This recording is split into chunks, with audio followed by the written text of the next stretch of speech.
Carlton International. Gosh, look yes, at that, that lug set is just so much fun. Ah! Well, oh, dang it. Yeah, this is a Ritchie track bike. What's amazing about this bike is, oops. This has Rene Arse crank. Red A's, not Red A's hearse. Renee's. Hey guys, this is John. Welcome back to the channel. I'm sitting here again with Mike Kone. And if you didn't see the last video where we highlighted his collection, you should check it out. And I had a question for him. And it's rooted from my last experience with Jeffrey Bach. He loves building Randonneur bikes. And I've seen his work that he brought to your show in Auburn. And it's great stuff. And I have to admit, in my ignorance, I'm not really quite clear on the difference between a Randonneur bike and a touring bike. Okay, well, that's a really good question. On a touring bike, you're generally carrying everything you're going to need for your journey, your sleeping bag, your camping, your cooking gear, everything. A Randonneur bike is really designed for competing or riding in events called brevets, which are multi-100-mile rides, but you're not really carrying much weight. Gotcha. You're carrying a handlebar bag typically on the bike, about 8, 9, 10 pounds. That's most of your load. This bike is, still a Randonneur bike. It does have a rear rack. And how old is that bike, by the way? This bike is 1967. Gotcha. So it's looking for, if you have any weight on the rear, it really wants something light, probably like a, lightweight 10, 5, 6 pounds. Sure. And this Randonneur, the whole thing about Randonneuring too, though, is you might be riding in the rain. Hence, you have fenders. Most Airses typically had metal fenders, but some of them did have plastic ones like this. You also are going to be at night riding, so you want an integrated lighting system. And the French constructeurs, that's what we talk about, like Randonneur, Alex Singer, some people say Sanjay. What they did is they made a bike that was an integrated whole. So everything kind of fits together. You don't see, clamps on tubes or anything like that. Everything's very... Yeah, no exposed wires for the lights. There's no exposed wire. Not only that, the wire goes from the generator in the rear. It goes through the bottom bracket. There is a little leg that goes to that tail light, a little wire. Then the wire comes through the down tube, and then it comes into a carbon brush and a brass slip ring arrangement so that the electricity goes kind of seamlessly from the down tube to the front of the bike, and it goes through the rack, and then it that's totally cool. Yeah, that's something you expect to see now. And actually, Jeffrey included that in. He has a friend named Brian who built a bike for that was at your show. And he won an award on that bike. It was so beautiful, but everything was integrated. That's totally cool. Now I know you were once the owner of Rene Arse. Rene Arse. No. Rene Arse. That's the best that I can pronounce it. I could never pronounce it correctly. I'm really sorry. Yeah. And this is a Rene Arse bike. What is there a brief history you can tell me about the brand? About the brand? Well, what was interesting in the 1930s, this kind of brevet type riding became pretty popular. And there was also things called the technical trials, where for these event rides, companies would compete by trying to make them as lightweight as possible, have as many much gearing as possible. They would then do these rides. They would see how well the bikes pulled through the event, if there were any damages, and they would look at the times that they were completed in. So you had companies, these small makes, that were producing really nifty bikes and really trying to outdo each other. The thing about what was happening in France, there was actually an aviation industry at the time that was starting to incorporate a lot of aluminum parts into the construction of airplanes. They did it with cars too. And then there was a slowdown, and a bunch of the aviation people went to work actually in the bike industry. So Rene Arse actually worked at the same aviation manufacturer that actually Bugatti actually worked at. And anyway, after working at that company, he got involved in making, these kind of super cool bikes. He first started out by making components, and then he coupled with Narcisse and put his components on Narcisse bikes. And eventually, Arse actually did complete bicycles starting around the time of World War II. He was still able to get materials, and he started becoming much more prolific in the 40s, late 40s, or in early 50s. He really kind of dialed all that in. So that's a pretty interesting crank. What's the deal with that crank? Well, Rene Arse, starting in the late 30s, early 40s, started making components. And actually, early on, TA was doing the forgings. Rene Arse would do the finished machining. Oh, interesting. So these Randonneur's cranks were really highly sought after, and were just a great crank unit. And actually, the folks who now own Randonneur's, they're actually making a new version of that crank. Oh, which that's is cool. really nice. Yeah. Actually, I think I saw that on Brian's bike. Yeah, That's really yeah. neat. And Ayers was also known for this lovely stem. It's like an I-beam, but sideways, if you will. It is. It's just there's a lot of very nicely filed and finished, and it works great. It's got the hole for the bell, and an important thing here is this is called the décolore, and you often have a handlebar bag that has like the little prongs, on the back of the attachment, so the bag basically just quick releases in here. The bag comes down over here and gets strapped. Right. And then for, if you're lucky, you got one of these pieces, and that way if you're riding without the handlebar bag and it's raining out, you can seal it off. Right. So, dang it. Oops. Oops. Ooh, that actually, I may have been close to destruction there. Uh-oh. Did it hurt it? No. So I've been hearing this name forever. Was he like the most famous builder of this type of bike? He was definitely the most famous. I mean, part of what helped Randonneur is he was also very good friends with Daniel Rabor. He was the person who you may have seen those line drawings of Randonneur bikes and other bicycle components. So Rabor was always doing drawings of Ayers' bikes and did his catalogs. But Ayers really, among all the builders, he built a good number of bikes, excellent quality, and there was just a certain level of refinement where everything was just so dialed in that it was really, really hard to beat. Was there something significant with the geometries that made it better than most bikes? They really, really had it dialed in. This is a 700C bike. They did a lot of 650B bikes, and the geometries really were the absolute best. Gotcha. Now, were there any other brands that were like above it, and I guess in terms of reputation or quality? Well, a couple of brands that were of, perhaps equal stature, Alex Singer or Sanger. There were also a number of builders in Lyon called Chirel. He was perhaps the most famous. You see very few of those, but there was one other builder actually who did bikes, built a small number of bicycles in the basement of his wife's high-end custom dress shop in Paris. We should go. Let's go take a look at one. Yeah. Okay. All right. Well, I got him to drag it out here for us. What do you got here? This is a Camille Dudon from roughly 1948. Dudon. All right. Ayers was actually and Dudon were pretty friendly. They had they kind of had interesting but different internal lighting systems. They were close enough that Dudon was able to get these Ayers custom brakes from Ayers. But look at the lovely curvature of the rack. You'll notice that the bag, when it was fitted here, could perhaps bump into the brake. Oh, yeah. So Dudon actually brazed on these little reinforcements here. That's kind of cool. This one's got, look at those drilled wing nuts back there. Just a lot of really wonderful touches. These Maxicar hubs, Dudon actually used blue dust caps, which is different than the typical red. Look at the stem here. It's kind of a quasi. It's almost like, it's like an A-head. It's like an A-head. That was very typical on French bikes starting in the 30s. Right. And look at what I'm doing here. I'm unscrewing this canister. Oh, come on. Oh, yes. And inside here. Mike, you could keep your weed in there. You weren't supposed to say that. I was thinking that, I was just having fun. But yeah. And then you can put all the tools and the weed in here. Okay, that's cool. So but we're in Boulder, so that you can do that. That's you fine. can do that. Yeah, we're in Colorado, guys. It's legal. Yeah, that's fine. So, but Dudon is let's say is one of the few makes that was really perhaps on that level higher. Notice how tapered these lugs are. This frame has been re-chromed, so originally it had a little more definition, but it's still really dramatically tapered.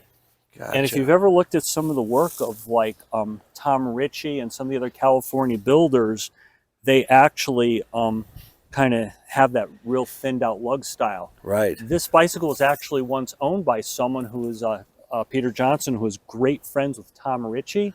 And if you look at Ritchie and Peter basically used that kind similar of influenced style. that. So this bicycle actually is, there's may have actually had a carryover into America frame building, That is so because cool. this bike was known in Southern California. Well, thanks for sharing that with us. Now, as Mike discussed, a Randonneur bike is a lighter weight bike, designed for a little bit more weight in the front, maybe for a handlebar bag and a rack, that kind of thing. A touring bike's a little bit different. Let me show you some unique features of a touring bike and compare it to maybe just like a regular sport bike.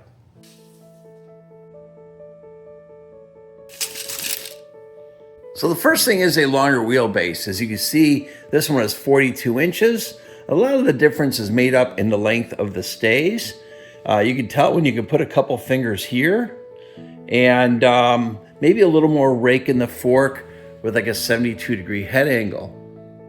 You take a non-touring bike, you're probably between 39 for a criterium and maybe 41 inches for wheelbase, 73 to 74 degree angles. And believe it or not, that 1 degree makes a big difference along with the amount of rake you have in the fork. So this is designed to be a much more stable ride under load. Here's a picture of this bike when I was doing my Ohio Neary Trail, fully loaded down, and it was as stable as could be. Of course, touring bikes will have the same range of gearing, such as your, triple in the front back in the day.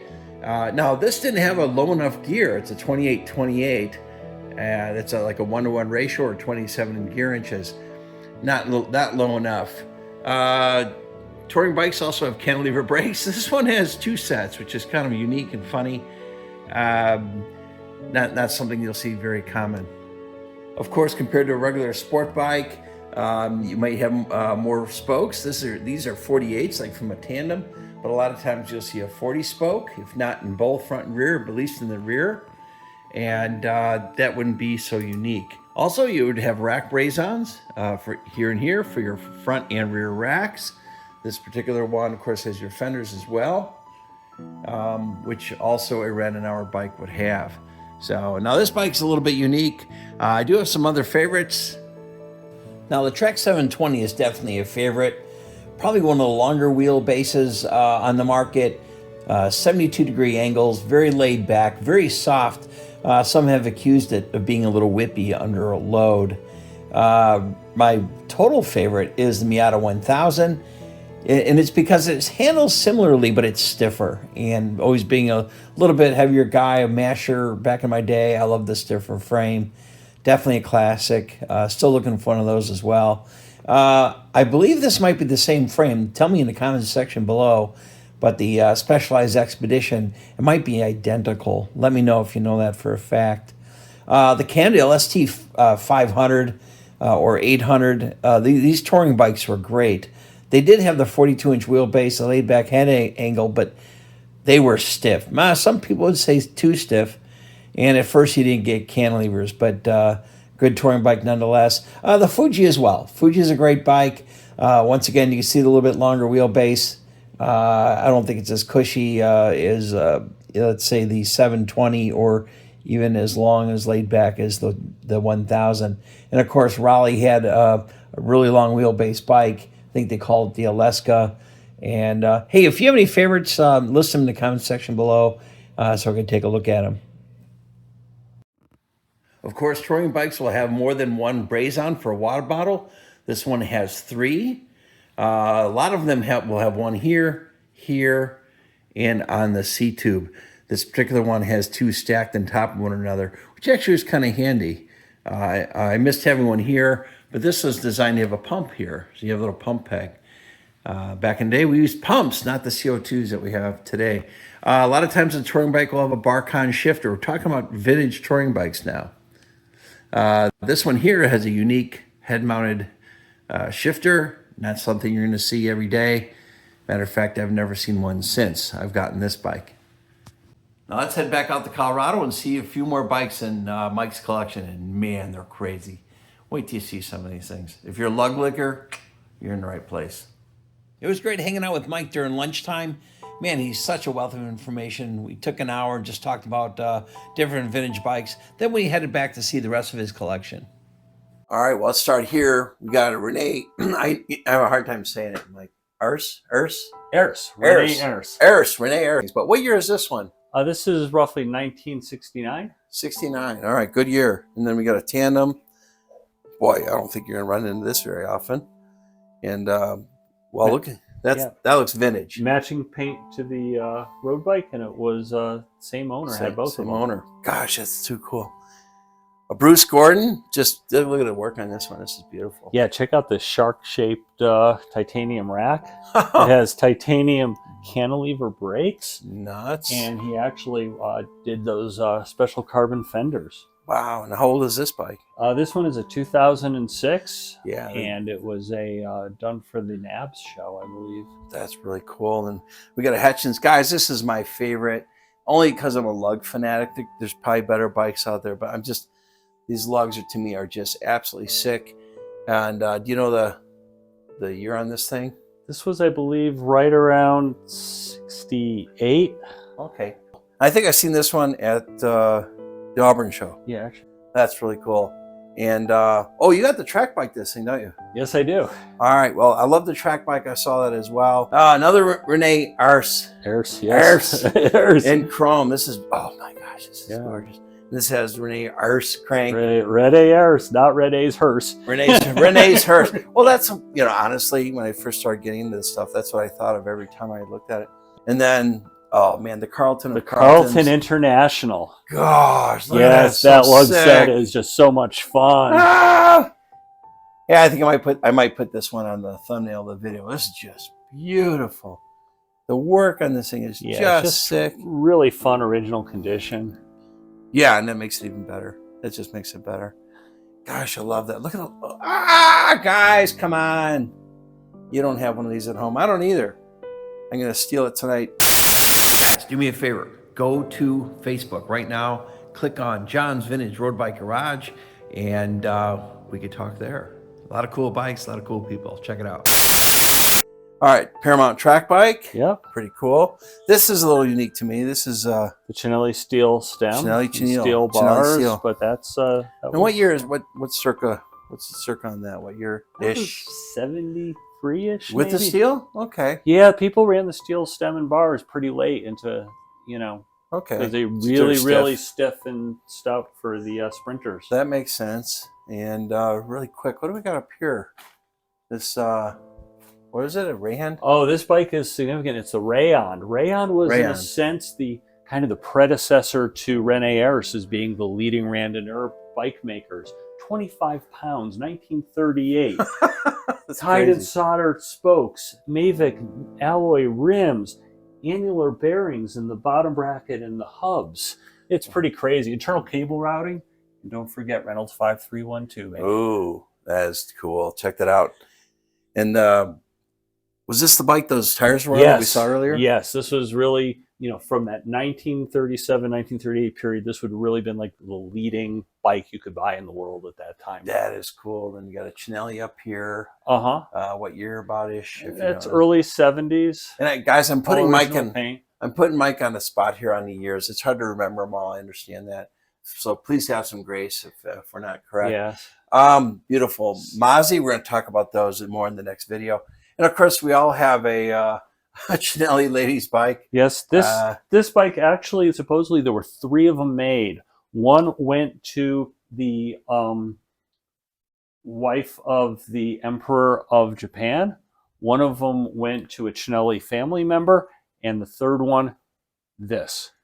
They did some later on, but of that production run, they did 3 of them, and that's mid-70s. That's crazy. Rides really fast, too. Oh, and it's a different wheel size. It's neither 700C nor the typical 26. It's kind of their proprietary size. A proprietary. Chinelli thought that that an optimal wheel size would be a little bit smaller than 700C, so they did that. Can you even get a tire for that anymore? You know, we put a 700C on it. It's a bit loose. we're not going to ride it hard like that. Yeah, of course. Yeah, we'll get to the Mossy more in detail, but that was the show bike when the Campagnolo Sea Record Group was introduced. Oh, that's really cool. So that's got some significance. Hey, and we're going to talk more about this the Volumetrica type lugs. I have that on my Milano. And maybe we could touch on that a little bit when we talk about Mozzie. So stay tuned for the next video on that.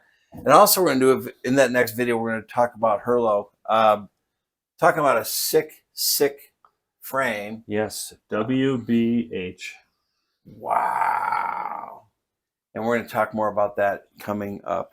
And this is a beautiful bike. We'll show you more of that in the next video. So this video is not getting too long. But guys, there's just so much fun stuff here to see. We can't show it all. We're just not going to. It's just too much. But I love the way everything's displayed here. Cyclone Group. Yep. I remember those. Yep. It's a different... that's right. It's a 2-box group. There you go. And Superb brakes in a box. I have a pair of those. I don't know what to do with them. Oh, wait a minute. Large flange Superb hubs. Yep. Oh, that's too cool. All right. And I'm going to just do a quick breeze over here. Then we have another building. We're going to go check out some more stuff. Yeah, just cool. Oh, yeah. Is that Durace? Yep. First gen. Large flange. And I got those on a Volare. You guys are going to see an overhaul video coming soon. Wow. Look at this. This is nuts. Mm-hmm. Is that a... Kind of an integrated derailleur chain guard. Not 100% sure that works, but... Well, you know what? Things only get better. And really quick, what do we got here? We've got a roughly 1955 Cinelli. The unique early Cinellis, they actually had decals with the Cinelli crest on the fork blades. Workmanship's really pretty nifty on it. Gosh, can you imagine this? Just look at that, those cool dropouts. Can you imagine having this coming off the showroom floor, just, brand new, just classical. This is just beautiful. Yeah, and actually this repair stand, this is a Campagnola work stand over here. Oh, no kidding. And this stand Looks belonged heavy. to the famous bicycle importer auctioneer. This was the senior auctioneer. Othon Auctioneer's dad owned this Oh, come stand. on. Oh, and what And you see dropout tools like this, the H tools. Well, I know what those are, but what makes these different? These are pretty unique. For one thing, there's special ones for the rears and the fronts. Okay, sure. And they just have all sorts of different machining. The spacing's different on these. Yeah, I have a pair of, I'm not sure, I think they're Park. They've been very, very handy. Guys, this thing is just laying here for the taking. No, I won't take it. A Tavano crank. You said there was a TA crank that mimicked the Campagnola? Yep. That is just so sharp. And they brought out the name Tavano for that. Guys, tell me if you've seen one of these before in the comment section. I want to know. Am I the only one who's never heard of it? All right, you have more bikes, right? A few more. All right, let's go check them out. Okay. Pretty much jammed in here kind of tight, but we have a Murray. Yeah, discount store bike. Actually, no, this is built by Serrata. 84 Olympic team used these bikes. Supposedly it was built for Andy Weaver. Not quite 100% sure on that. Okay. Yeah. Well, that's nuts. And then next, and sorry to go through so fast, guys, but I'm respecting yeah, we've got a chrome Cinelli sold originally by Waston Cycles. It has their decal down on the seat tube. Yeah, in a chrome. That's Milwaukee Avenue, Chicago. At least it was at one Early time. Ritchie mountain bike, 1981. Wow. One of the earliest Ritchies you'll find. That is very early. And then here's something fun. Here's an Alex Singer Sea Record Group. I'm wondering if this was actually a show bike. There's very unique lug pattern on that. Look at this, guys. And look at, they were using these fun water bottles, right? Cage reinforcements. And bikes I've seen like this in the past have typically been built for special events or special, actually the builder of the company himself had a bike with similar lugs and braze-ons. That is sharp. So then we... guys, look at this. This is, you know me, I'm a lug fanatic. And this is an arabesque. Here's an arabesque. Gosh, look at that. It's so cool. Maybe the only chrome one known. Also, it's got internal cable routing. So that's very unique for an arabesque. And then people know that Roller actually constructed the Colnago arabesques. And that was kind of a trademark thing they did with that internal routing. And that's the 50th anniversary. Yeah, that's the 50th Grupo on it. Beautiful. So I'll try not to get that too dirty. All right, here's the track version of your Hutchins. Yep. That was all. These were built as a matched pair, and same person. That is so cool. And I just have a thing for blue bikes too. So I'm going to spin around here. Joan's birthday, 2003. All right, happy birthday, Joan, 2003. All right, what? briefly on this one. Briefly, Cunningham was one of the founders of mountain bike development. Right. He was one of the people that did WTB, all sorts of crazy innovations. One of the first compact frame builders, grease guard components. You've heard of Centaur grease guard? Oh, sure. That was licensed from WTB. Oh, okay. So in in mountain bike world, this is kind of like a Confente or something like that. It's kind of like, the most rare of the kind of cool bikes. Then here's another Ritchie mountain bike from mid 80s. Look at this, guys. I remember my first mountain bike had these same shifters. And then here's a 83 Ritchie. This was actually his less fancy model, but just still the brazing, the fillet work is fantastic. If you look at the dropout connections, beautifully well done. Ritchie was an amazing builder. And the crazy thing is, Ritchie was fast. Yeah. Not only was he amazing, he could crank out bikes super, super quickly. Well, guys, you may not know, he actually tried his hand at road bikes and a track bike I'm going to show you, which is extremely, extremely rare. And here's an example of a road bike. Yeah, that's a 75. 75. Look at the stem attachment. Oh, that's just nuts. Yeah. And look at that, guys. This is a 75, by the way. Yeah, that twin plate fork crown. Oh, and he's known for the park bench chainstay bridge. If you look down at that bridge, it looks like a park bench. Oh, and these are fun. The Philwood pedals. What? I don't think I've ever seen those before. Wow. Well, gosh, what a treat. Then, of course, got to have a camping tool set. You have to. By the way, we're starting a GoFundMe in my channel to get me a Camping Knowles toolkit. Just make sure you put some money in on that for me. Thank you, John. We'll look into that. All right, what's your latest project here? Oh, we have a Richard Sachs that came in. This was, I believe, late 70s. I don't remember the exact date. Richard actually was kind enough to look up the date for me. Oh, that's nice. And I grew up in Connecticut, and this bike was actually sold from a shop that I used to hang out at. Oh, that's kind of fun. And so it's possible I may have seen this bike when it was brand new. Oh, that's and this color scheme really jumped at me because I loved the metallic brown with the lighter head tube. Mm-hmm. And then when this bike became available, I was all excited. Sure. So we'll get it all cleaned up, give it a kind of sympathetic restoration. Certainly wouldn't repaint it. Sure. Just keep the original patina and get it on the road and enjoy it. Awesome. Listen, we're probably over time, but you got to see those bikes upstairs really quick. This one's pretty sharp. What do we got? We have a mid-80s Trek 770, the Pro Series. What's really fun about this bike is it's basically unridden. It was assembled and probably taken around the block, and that's really it. Oh, this is wow. really kind of the last gasp of a production bicycle using a Campagnolo Super Record Gruppo. Oh, we also have a Rich Gangle. We just did a video on him. So I'm just going to do really quick and just show the work on this. This is amazing. And what's really striking as Rich built this, he had built less than 100 frames when he had constructed this one. And just his talent is just amazing. This bike was repainted at a later date. But yeah, it's lovely. Absolutely. All right, now this one's really special. Tell me about it. Yeah, this is a Ritchie track bike. What's amazing about this bike is just look how thin the lugs are. It was kind of a California style to thin them out that dramatically. And it's also got the park bench bridge that we talked about. Right. And it's just, beautiful. He was really young when he built this. And what year is this about, do you think? This is roughly approximately 1975. Wow, that is so cool. That is beautiful. And I understand the gentleman that owned it prior won an award at your event. That's correct. Yeah, it was like best in show, was it or no? I think best North American builder or okay. I don't remember exactly. Well, guys, you're just not going to see another one of these. That's why I really wanted to highlight it. And yeah, this is cool.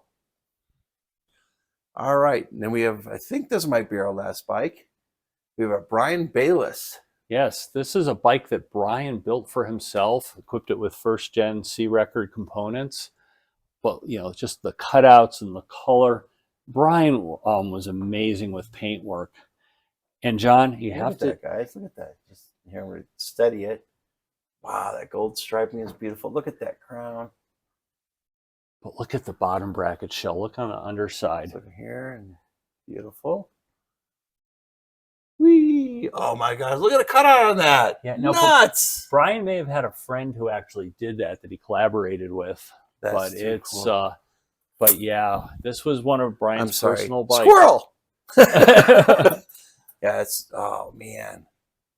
That's just gorgeous. The color combination is nuts. Yes. I like the way it has his signature on it as well. Brian was amazing how he could mix colors and make things work. Well, man, I want to thank you for your time. This, such a collection here. This is nuts, by the way, and makes it look like I have to redo my collection, which I'm kind of doing.